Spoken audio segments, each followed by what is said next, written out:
এখন তাহলে স্পাইরালিয়ার দ্বিতীয় পর্বটা শুরু করি। প্রথম পর্বতে আমি তোমাদের শেষ করেছিলাম মাইগ্রেন হেডেক, এক পাশের মাথা যন্ত্রণা সূর্য উদয়ের সাথে স্টার্ট হয় এবং সূর্য অস্ত যখন যায় তখন মাথার যন্ত্রণা কমে যায়। তবে এর মধ্যবর্তী সময় অর্থাৎ দুপুর বেলায় কিন্তু এই যন্ত্রণাটা প্রবল আকার ধারণ করে। তাই সকালবেলা থেকে ঠিক সূর্যের তালে তালে বাড়লো, তারপরে একটা জায়গায় প্রচন্ড আকার ধারণ করলো, তারপর আস্তে আস্তে আস্তে আস্তে আস্তে আস্তে কমে গেল। তবে এই জাতীয় মাথার যন্ত্রণা ট্রিটমেন্ট করার সময় আমি তোমাদের স্যাঙ্গুনেরিয়াতে বলেছিলাম, এই জাতীয় মাথার যন্ত্রণা স্যাঙ্গুনেরিয়া বা স্পাইরালিয়া দিয়ে যদি কমে যায়, কমে যাওয়ার পরবর্তীতে তোমরা কোনো গভীর ক্রিয় অ্যান্টিসোরিক মেডিসিন তার ধাতুগত লক্ষণ অনুসারে প্রয়োগ করবা। অনেকে যদি সালফার লাগে সালফার বেশিরভাগই সালফার, ফসফরাস এই জাতীয় মেডিসিনগুলি লাগে। তো সালফারের কথা একবার ভাববা, বা অন্য মেডিসিন যেটা আছে সেটাই তোমরা কয়েকটা ডোজ ব্যবহার করবা। আচ্ছা, তাহলে দেখা যাচ্ছে শিরোশূল, দন্তশূল, চক্ষুশূল, শিরোশূল, দন্তশূল, চক্ষুশূল, হৃদশূল বা ঘাড়ের যন্ত্রণা সবই বাম দিকে হয়। শিরোশূল মানে মাথার যন্ত্রণা, দন্তশূল দাঁতের যন্ত্রণা, হৃদশূল হার্টের যন্ত্রণা, এনজাইনা পেক্টোরিস যাকে বলে, হৃদশূল হার্টের যন্ত্রণা বা ঘাড়ের যন্ত্রণা বেশিরভাগ সবই বাম দিকে শুরু হয়। এটা একটু খেয়াল করবা, রুগী টেস্ট রেকর্ড করার সময় খেয়াল করবা এই সমস্ত গুলি। আচ্ছা, একটা অদ্ভুত লক্ষণ আছে, দাঁতের যন্ত্রণা ধূমপানে বৃদ্ধি হয়, দাঁতের যন্ত্রণা ধূমপানে বাড়ে। তার দাঁতের যন্ত্রণা আছে কিন্তু যদি কাটলে খোকে তাহলে কিন্তু যন্ত্রণা বেড়ে যায়, কিন্তু খাওয়ার সময় তার যন্ত্রণা থাকে না। একটা পিকুলিয়ার ব্যাপার, সে যখন খায়, চিবিয়ে খায়, খাওয়ার সময় তার যন্ত্রণা কিছুই থাকে না, কিন্তু ধূমপানে যন্ত্রণা বাড়ে। এটা কিন্তু স্পাইরালিয়ার একটা ভালো লক্ষণ। আচ্ছা, তারপরে আমরা বাত বা স্নায়ুশূল কম হবার পরে, বাত এটা আমি আগেই বলেছিলাম প্রথম এপিসোডে, বাত বা স্নায়ুশূল আক্রান্ত হবার পরে হৃৎপিণ্ড আক্রান্ত হয়। এই হৃৎপিণ্ড আক্রান্ত হলে কি হয়? হৃদস্পন্দন বা শ্বাসকষ্ট, হৃদস্পন্দন অর্থাৎ প্যালপেশন, বুক ধড়ফড়ানি প্রচন্ড হারে বেড়ে যায়, বুক ধড়ফড়ানি প্যালপেশন, আর সামান্য শ্বাসকষ্ট শুরু হয়, আর নড়াচড়ায় বাড়ে। তাহলে নড়াচড়ায় বাড়ে, এটা ধাতুগতই লক্ষণ। নড়াচড়ায়, পরিশ্রমে, ঝাঁকি লাগলে, বেশি করে জোরে জোরে এরকম করে টিপলে, শব্দে বাড়ে। তাহলে এই নড়াচড়ার বৃদ্ধিটা কিন্তু এখানেও পাচ্ছি। তাই বাত বা স্নায়ুশূল কমে যাওয়ার পরে তার হৃৎপিণ্ড আক্রান্ত হয়, আর হৃৎপিণ্ড আক্রান্ত হলে কি হয়? হৃদস্পন্দন বা শ্বাসকষ্ট সামান্য নড়াচড়াতেই বাড়ে, হৃদস্পন্দন বা শ্বাসকষ্ট নড়াচড়াতেই বাড়ে। তোমরা এই লাইনটার উপরে নির্ভর করে কিন্তু তোমরা ওষুধ দিতে পারবে না। বুক ধড়ফড়ানি বা শ্বাসকষ্ট নড়াচড়ায় বাড়ছে, এক গাদা মেডিসিন পাবা। তোমরা যদি টেস্ট রেকর্ড করে দেখো, তার এইরকম বাত লক্ষণ বা স্নায়বিক যন্ত্রণা, নিউরালজিক পেন কতদিন আগে, কয়েক মাস আগে হয়েছিল এবং সেটা কোনো ক্রমে কোনো ওষুধ দিয়ে চাপা পড়ে গেছে, অর্থাৎ সেই যন্ত্রণা নেই, তারপর থেকে বুকের কষ্ট, তাহলে তোমরা স্পাইরালিয়ার কথা মনে করতে পারো। তার চক্ষুর স্নায়ুশূলের সাথে সাথে বারবার চশমার পরিবর্তন, তার চক্ষুর যে স্নায়ুশূল হয় আর তার সাথে দৃষ্টির যে বিভ্রাট হয়, চক্ষুর স্নায়ুশূল হলে তার সাথে দেখতে যে কষ্ট হবে, তাতে বারবার করে চশমার পাওয়ার পাল্টাতে হয়, বারবার করে চশমা পরিবর্তন করতে হয়। ইহার সকল ব্যথা স্নায়ুশূল রূপে প্রকাশ পায়। এর সব ব্যথাই কিন্তু স্নায়ুশূল, স্নায়ু যন্ত্রণা নিয়েই কিন্তু প্রকাশ পায়। শিরোশূল ঠান্ডা জলেই কম পড়ে, মাথার যন্ত্রণা ঠান্ডা জলেই কম পড়ে, কিন্তু ঠান্ডা থেকেই কিন্তু এর এই স্নায়বিক যন্ত্রণা নিউরালজিক পেইনগুলি স্টার্ট হয়। মাথার যন্ত্রণা ঠান্ডা, চোখের যন্ত্রণা এবং মাথার যন্ত্রণা ঠান্ডায় উপশম হয়, আর ঘাড়ের যন্ত্রণা যদি হয় গরমে উপশম হয়। বুঝতে তো? তাই আশা করি তোমরা বুঝতে পারছো, চোখের যন্ত্রণা বা মাথার যন্ত্রণা যদি সে ঠান্ডা জল দিয়ে মাথা ধুতে থাকে, যত সময় জল দিয়ে ধোবে তত সময় বেশ আরাম থাকবে। আর কিছু আরাম থাকে, মাথাটা উঁচু করে চুপচাপ শুয়ে থাকলে একটু আরাম পায়। কিন্তু ঘাড়ের যন্ত্রণা গরম সেক দিয়ে উপশম পায়। আবার যত সময় ঠান্ডা জল দিয়ে যায় তত সময় মাথার যন্ত্রণা এবং চোখের যন্ত্রণা কম থাকে, কিন্তু যেই জল দেওয়া বন্ধ হয়ে যায় ক্ষণিক পরে আবার যন্ত্রণা বেড়ে যায়। এই কথাগুলি কিন্তু মনে রাখতে হবে। হোমিওপ্যাথি কিন্তু treat the patient are not the disease.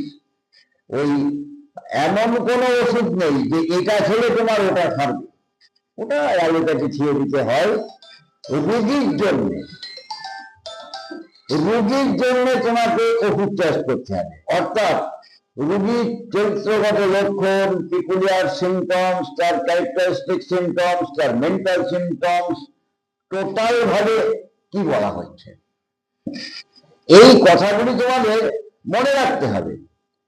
হ্যাঁ, দেখা যায় মস্তকের ললাটের প্রবর্ধিত অংশের নিম্নভাগে ও হ্রদে বেদনা, অনেক সময় কপালে বা হ্রদে এই জায়গায় কিন্তু আমাদের একটা যন্ত্রণা হয়। এই যন্ত্রণাগুলি অনেক সময় ঢেউয়ের তালে তালে চলে। তো এই ধরনের কথাগুলি পূর্বাররা যদিও বলে থাকে এবং মেডিকেল মধ্যে লেখা আছে, অনেক মেডিকেল মধ্যে লেখা আছে, বরিশকে লেখা আছে, তোমার দেখবা বোল্ড অক্ষরে, কিন্তু এই ধরনের কথাগুলি রুগীদের মধ্যে কিন্তু পাওয়া খুব কষ্টকর। তারা এত অনুভূতিশীল নয়, তারা পরিবার নয় যে সেইভাবে তোমাকে বলবে। মুখমণ্ডলে স্নায়ুশুল, এই স্নায়ুশুল চক্ষু, গণ্ডাস্থি এবং গণ্ডদের দন্ত, রগ প্রভৃতি স্থান জুড়িয়া থাকে। মুখমণ্ডলে যখন স্নায়ুশুল হবে তখন দেখা যাচ্ছে এক পাশে, তাহলে কি হচ্ছে, এই গণ্ডস্থল, চোখ, মাথা, এই সমস্ত দিয়েই যন্ত্রণা হচ্ছে। এইরকম স্নায়ুশুল যখন হবে তখন কোন জায়গায় যন্ত্রণা হচ্ছে রুগী ঠিক আমি যে দেখাতে পারে না যে আমার এখানে যন্ত্রণা হচ্ছে, মনে হয় টোটালটাই যন্ত্রণা হচ্ছে। নিউরালজিক পেইন, স্নায়বিক যন্ত্রণা। তাহলে হার্টের ব্যাপারে আমরা কি পেলাম, এই অবস্থায় প্যালপেশনটা অ্যাবনর্মাল হয়, অসমতালিক হয়, আর প্যালপেশন বৃদ্ধি হয়। তার পরিপ্রেক্ষিতে একটু শ্বাসকষ্ট হয়, নড়াচড়ায় বৃদ্ধি হয়। তবে হৃদযন্ত্র পেশেন্ট তোমরা পেলে ভাইটাল অর্গান আক্রান্ত হয়ে রোগ লক্ষণ প্রকাশ করছে, heart, lung, brain, kidney, liver, অগ্নাশয়, এই যে ভাইটাল অর্গানগুলি আক্রান্ত হয়ে যখন রোগ লক্ষণগুলি প্রকাশ করবে তখন কেস রেকর্ড করে দেখবা বেশিরভাগ ক্ষেত্রে বহিরঙ্গের অন্যান্য কোনো রোগ লক্ষণগুলি চাপা পড়ার ফলে এই ভাইটাল অর্গানগুলি আক্রান্ত হয়। ঘুম থেকে উঠে পাগল হয় না, ঘুম থেকে উঠে হার্ট অ্যাটাক হয় না, ঘুম থেকে উঠে লিভার বড় হয়ে যায় না, ঘুম থেকে উঠে কিডনি নন ফাংশন বা কিডনি ড্যামেজ হয় না। কেন হলো?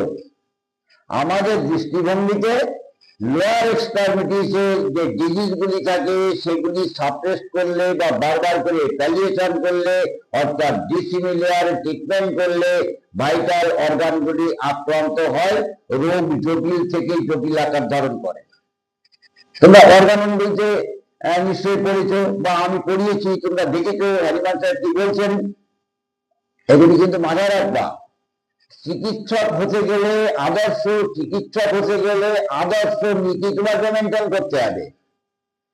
হ্যাঁ, ক্লাসিক্যাল নিয়মগুলি তোমাদের মেনটেন করতে হবে, তাহলে তোমাদের ট্রিটমেন্টটা ভালো হবে। তবে এই জাতীয় রোগীগুলি স্পাইরোলিয়া সাধারণত আমরা লক্ষ্য করি তরুণ জাতীয় নিউরালজিক পেনে সর্দি শ্লেষ্মা ঠান্ডা লাগায় যে যন্ত্রণাগুলি হয় বা দাঁতের যন্ত্রণাগুলি তরুণ অবস্থা হয় 130-200 ব্যবহার্য। কিন্তু অনেক সময় পুরাতন ক্ষেত্রে এবং ক্ষেত্র অনুসারে বলা হচ্ছে, ক্ষেত্র অনুসারে 200, 1000 বা 10,000 পর্যন্ত ব্যবহার করার প্রয়োজন হতে পারে।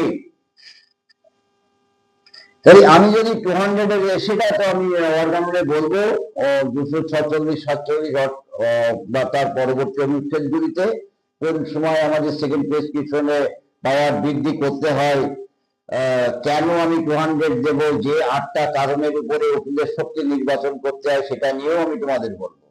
তাই আবার আমি তোমাদের এই স্পাইরুলিয়াটা আর একবার বলি।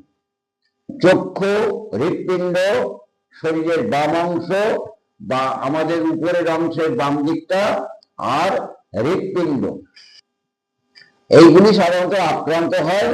নিউরালজিক পেন চাপা পড়ার পরে বেশিরভাগই বাত লক্ষ্য হয়, হৃৎপিণ্ডটা আক্রান্ত হয়। বাত লক্ষণ বা নিউরালজিক পেন চাপা পড়ার পরেই তার এই হৃদযন্ত্র আক্রান্ত হয়। আর চক্ষু, বাম পার্শ্ব, স্নায়ুমণ্ডল আক্রান্ত হওয়ার প্রবণতা আমাদের বেশি। মাথার যন্ত্রণা সূর্য উদয়ের পরেই আস্তে আস্তে শুরু হয়, বাড়তে বাড়তে বাড়তে বাড়তে দুপুর বেলায় মারাত্মক হয় এবং বিকাল বেলার দিকে আস্তে আস্তে আস্তে আস্তে কমে যায়। এই অবস্থায় যখন প্রচন্ড বৃদ্ধি হয়, অন্ধকার ঘরে চুপচাপ মাথাটা উঁচু করে শুয়ে থাকলে রোগী আরাম পায়। শব্দে, নড়াচড়ায়, ঝাঁকুনিতে বা ঠান্ডায় সাধারণত বেশি হয়। তোমরা খেয়াল রাখবা। তাহলে আজ কপালে মাথার যন্ত্রণা, মাইগ্রেন, হেডেক নিয়ে আলোচনা করলাম। শিরোফুল, দন্তফুল, চক্ষুফুল, হৃৎফুল, ঘাড়ের যন্ত্রণা সবই কিন্তু বাম দিকে হয়।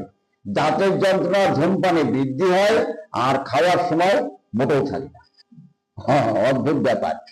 আচ্ছা, তারপরে দেখা যাচ্ছে বাত বা স্নায়ুশুল কম হওয়ার পরে, বাত বা স্নায়ুশুল কম হওয়ার পরে হৃদযন্ত্র আক্রান্ত হয়। তখন দেখা যাচ্ছে প্যালপেশন বেড়ে যায়, হৃদযন্ত্রের গতি অনিয়মিত হয়, সাথে শ্বাসকষ্ট আসে। এটা আমরা খেয়াল করি।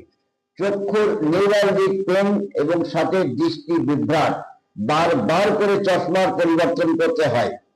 ইয়ার সকল ব্যথা স্নায়ুশূল রূপে প্রকাশ পায়। ইয়ার সকল ব্যথা স্নায়ুশূল রূপে প্রকাশ পায়।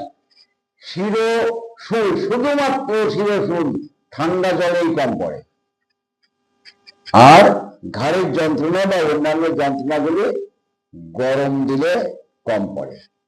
আর শক্তিগুলি প্রাথমিক অবস্থায় 36-200, আর রোগ একটু পুরাতন হলে রোগীর সহ্য ক্ষমতা তেমন ভালো থাকলে, জীবনী শক্তি ভালো থাকলে, বয়স কম থাকলে আমরা 200 থেকেই শুরু করতে পারি। 200, 1000, 10,000, প্রয়োজনে আরো উচ্চ শক্তি সাধারণত লাগে না। ঠিক আছে, তাহলে এই পর্যন্ত শেষ করলাম।